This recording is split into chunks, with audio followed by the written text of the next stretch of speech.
Become formidable. When I say formidable, what's the first thing that comes to mind? I think for me, it means physical strength, or, large and powerful and muscular. And I think it's worthy not to discount the physical attributes that come to mind when you think of the word formidable. But those aren't the only forms. There's skill, there's intelligence, there's confidence, there's presence. There are those components of a person that make others respect you. But more importantly, those components of a person that help them respect themselves. Some examples of formidable athlete might be exceptionally skilled on the football field or on the baseball field or on the hockey rink.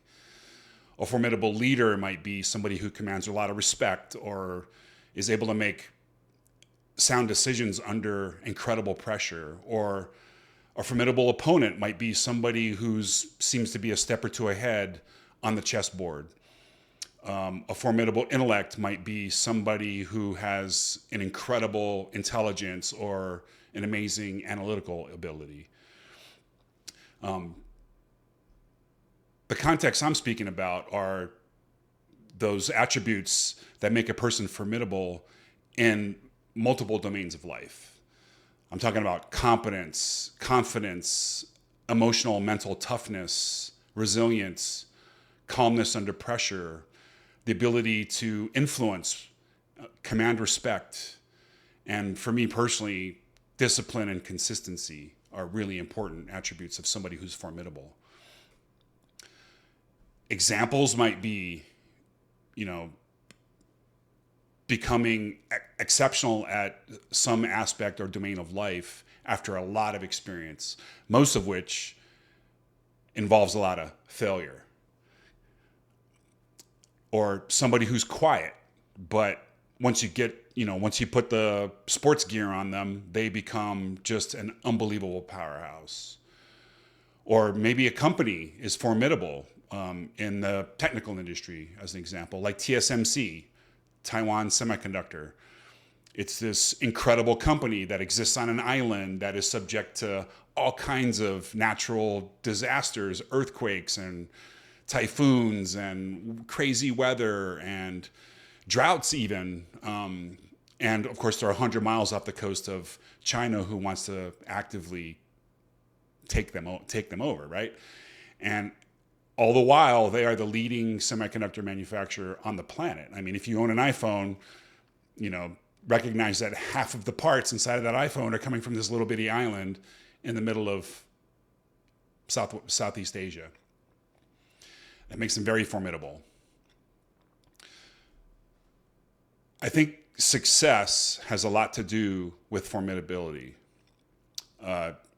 Success is really the evidence, it's the outcome, but formidability is the capacity, the ability to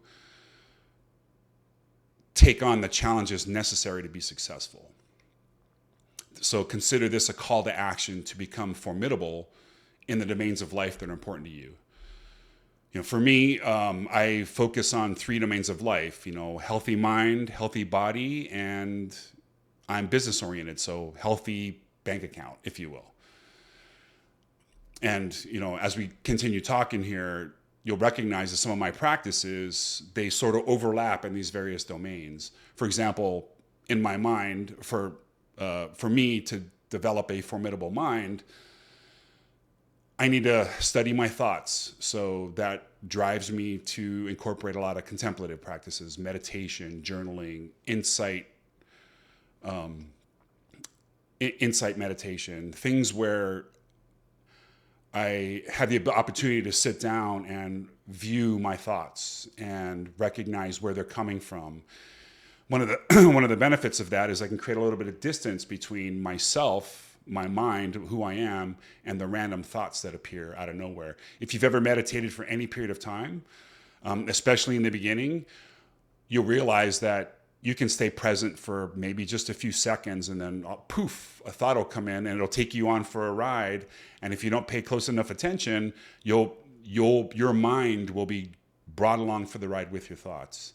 And of course, it doesn't take very long to think about how problematic that can potentially be.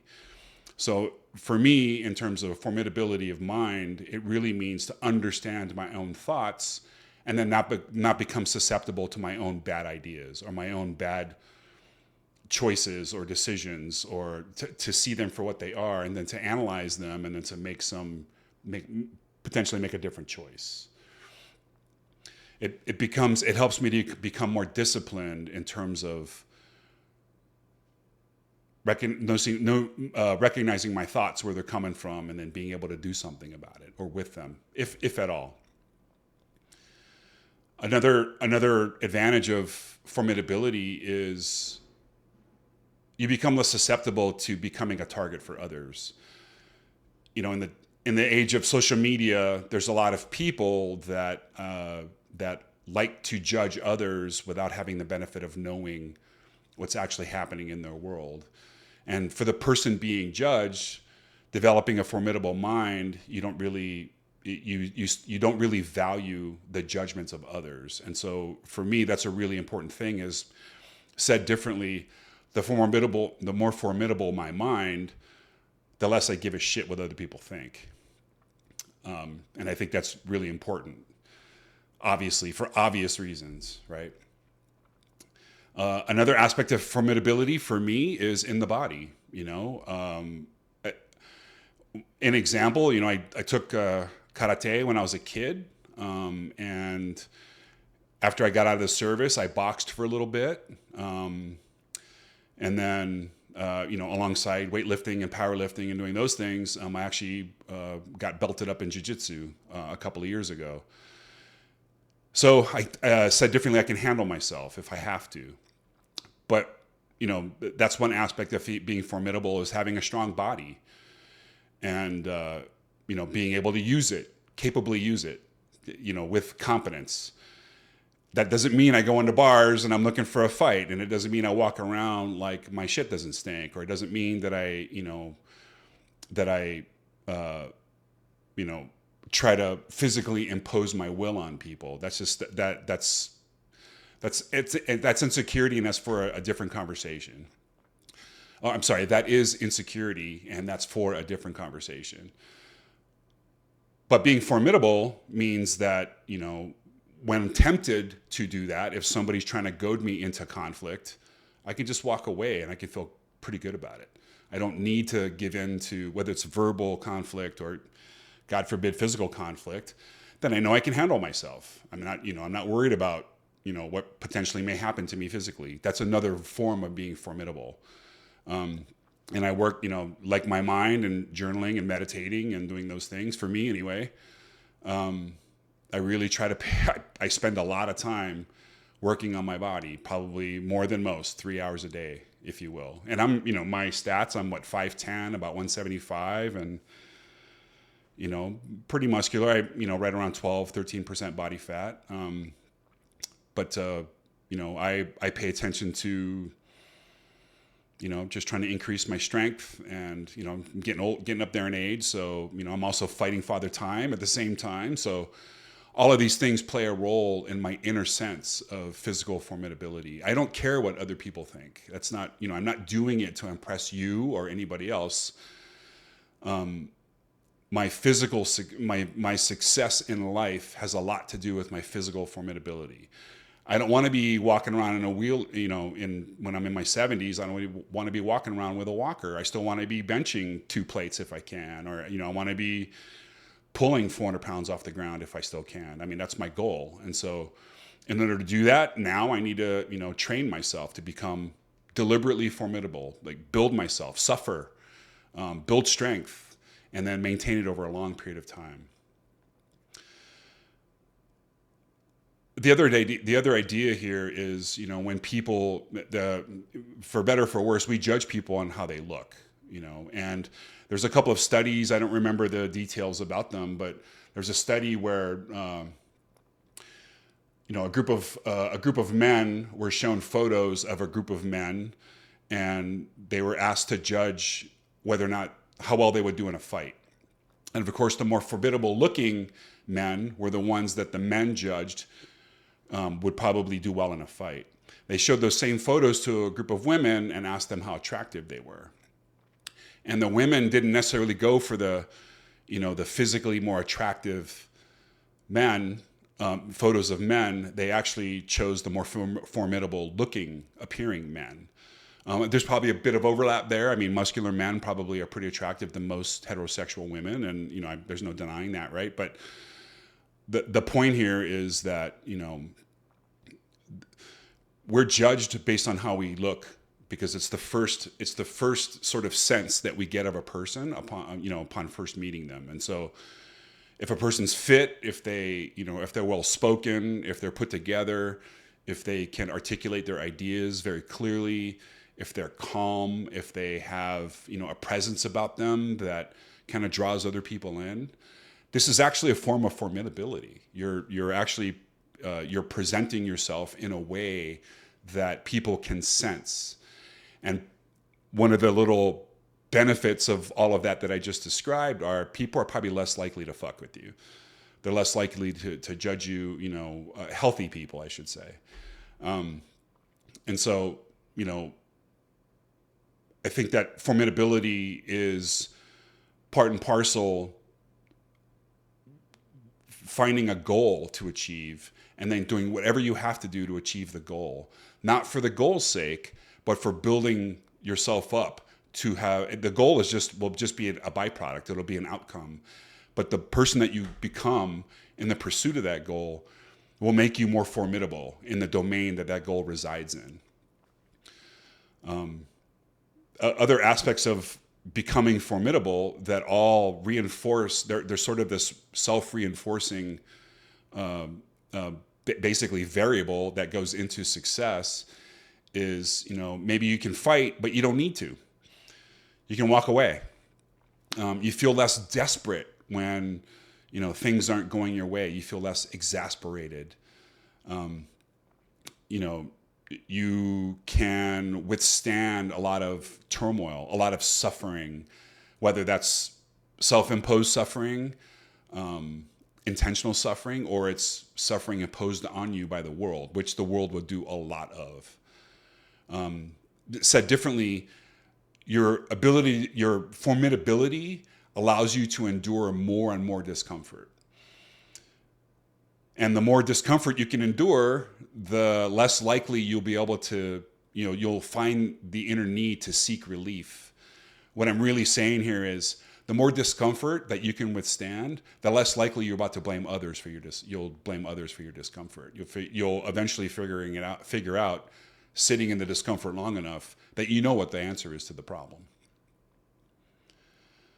And another aspect of formidability is you can probably lose something that's very valuable, very important to you, and you don't lose yourself. You don't lose your sense of who you are as a person.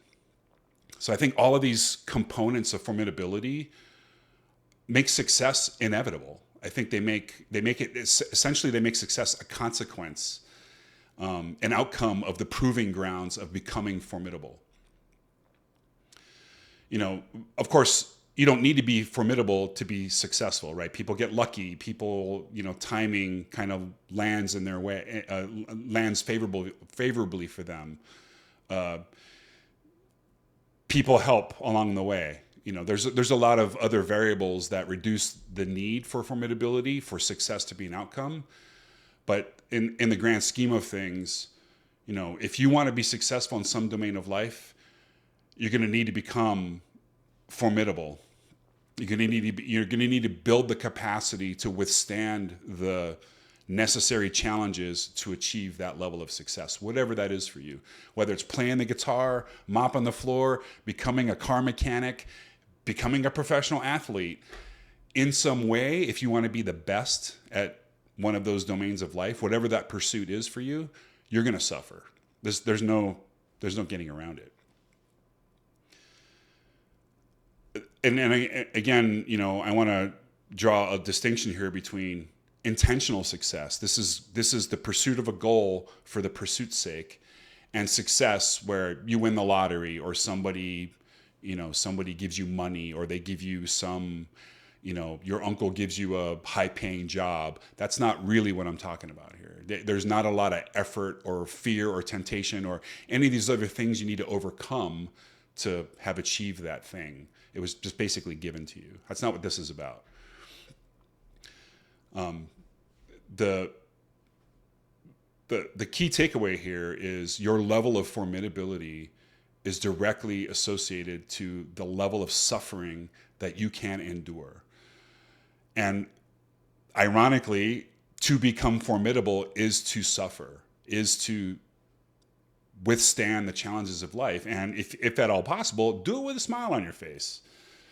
For me, one of the big lessons I've learned in life, from several years of trading, initially, when I started, I lost quite a bit of money. I mean, I consider that tuition at this point, but the things that I was learning that were kind of writing into the source code in my mind that I didn't realize at the time, but I have the benefit of realizing now in hindsight, are, trading helped me to become rigorously disciplined around, the processes I go through before I even enter a trade, and the risk analysis necessary to size into a trade correctly, the mandatory non-negotiable take profit rules that I follow regardless, and all of these little things, all of these little inputs to this system I created for my particular trading approach